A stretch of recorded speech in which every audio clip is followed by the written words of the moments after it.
Hey guys, so let's say that you're performing some exercises and suddenly you start experiencing some lower back pain. And you know that you don't have an injury, that's not normal for you to experience low back pain. I want to discuss 3 ways that you can make some slight adjustments to the exercises to help decrease any discomfort that's negative that you know shouldn't be there. So the first thing that I'm going to say is making sure that you have a neutral spine. So neutral spine means that it's in natural alignment. Natural alignment of the lumbar spine is just a little bit of curvature here. So that means that you don't want to be here, okay? Obviously, if you're looking at just the lumbar spine, it's a little bit more here where you have this tilt going on.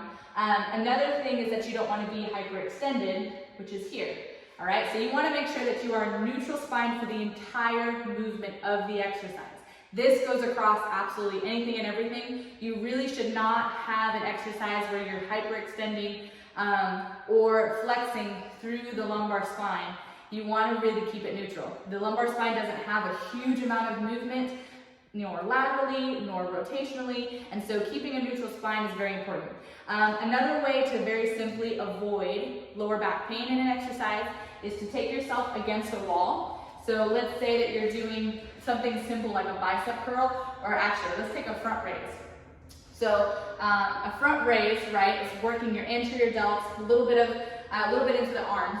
But if you're going here and going into a lateral raise, that puts more weight in front of you. So if I'm here, it's very common to experience low back pain because your low back is resisting you from falling over, okay, when you're here. So a way that you can avoid that low back pain while doing this is setting yourself up against a wall, and so that way you have the wall helping to support while still being able to perform the exercise. Another way that you could do so you're not causing compression is going to be sitting down, perhaps on a stability ball or just on a seated bench. So let's say you want to do some overhead exercises. It could be overhead triceps.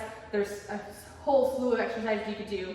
But sometimes perhaps just sitting down and setting yourself in a little bit more fixed position so your low back's not having to work as hard during load. Another key one is going to be in a plank.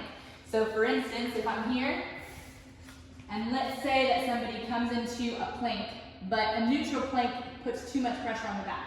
You can come up, okay? And I know that this is pretty high, all right? But let's say that you're trying to grow and you're trying to expand on your planks. Let's say that maybe you started on a knee plank. You know, that's a substitution that you can make, a modification, if you will, to where you start your planks here as a way to help grow, and that way you progress to coming up on the toes. But if it's too much, you can always start with those hips just a little bit higher, and that's an easy way for you to take pressure off of your low back, but still be able to get the challenge of a plank and learn how to slowly progress. I hope that you find that helpful. Those are ways that you can help to avoid lower back pain while performing exercises. Go get it done.